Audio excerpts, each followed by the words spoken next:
Shalom sahabat yang baik hati, salam sehat selalu bagi kita semuanya. Marilah kita bersatu di dalam doa. Kasih karunia dan damai sejahtera dari Allah Bapa dan dari anaknya Tuhan Yesus Kristus kiranya menyertai kamu sekalian. Amin. Firman Tuhan bagi kita pada hari ini tertulis dalam Wahyu 4 ayat 11. Ya Tuhan dan Allah kami, Engkau layak menerima puji-pujian dan hormat dan kuasa, sebab Engkau telah menciptakan segala sesuatu, dan oleh karena kehendak-Mu, semua itu ada dan diciptakan.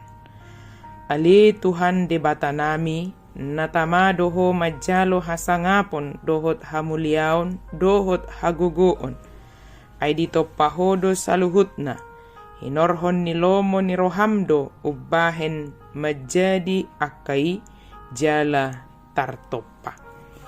Puji-pujian dan hormat dan kuasa milik Tuhan. Pasal 4 kitab Wahyu ini menceritakan penglihatan Yohanes akan tahta Allah di surga. Apa yang terjadi di sana adalah realita rohani yang tak tergambarkan oleh kata-kata manusia. Oleh sebab itu Yohanes menggunakan banyak simbol jika kita berbicara atau membaca kitab Wahyu ini, yang tidak mudah kita artikan secara literal ataupun ditafsirkan sembarangan menurut imajinasi kita. Simbol-simbol dalam kitab Wahyu ini harus kita artikan dengan seksama, misalnya sesuai dengan konteks Alkitab, sejarah, budaya, dan waktu, bahkan dalam iman kita. Dan tidak semua dengan mudah dapat kita pahami. Tetapi pada ayat yang ke-11 ini, kita pahami dan kita percayai bahwa puji-pujian, hormat, dan kuasa itu kita persembahkan hanya kepada Tuhan. Sebab Dialah yang menciptakan segala sesuatu, dan oleh karena kehendak-Nya lah maka semua menjadi ada dan diciptakan. Bahkan kita juga ada, dicipta adalah hanya karena Dia, karena oleh rancangannya dan rencananya yang menciptakan kita dan mengadakan kita hingga pada saat ini. Dan saatnya kita akan kembali kepada Sang Pemilik kehidupan itu, maka apapun yang kita lakukan di dalam kehidupan kita sehari-hari, bagaimana kita menunjukkan bahwa hidup kita ini adalah puji-pujian bagi Tuhan, bahwa hidup kita ini menunjukkan hormat kepada Tuhan, dan hidup kita ini menyatakan kuasa serta kita nyatakan itu di dalam setiap aktivitas kita.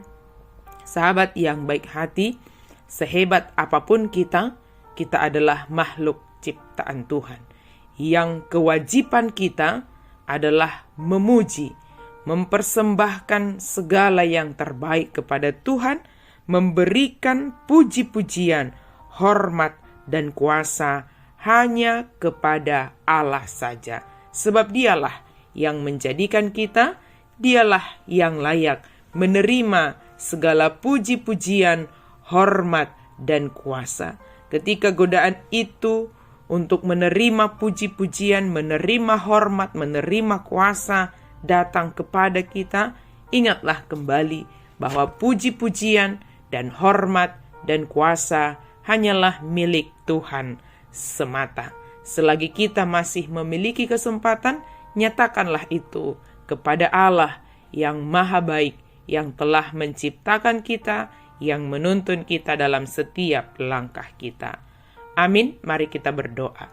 Terima kasih Tuhan untuk firman-Mu. Segala puji-pujian, hormat, dan kuasa kami persembahkan kepada Tuhan.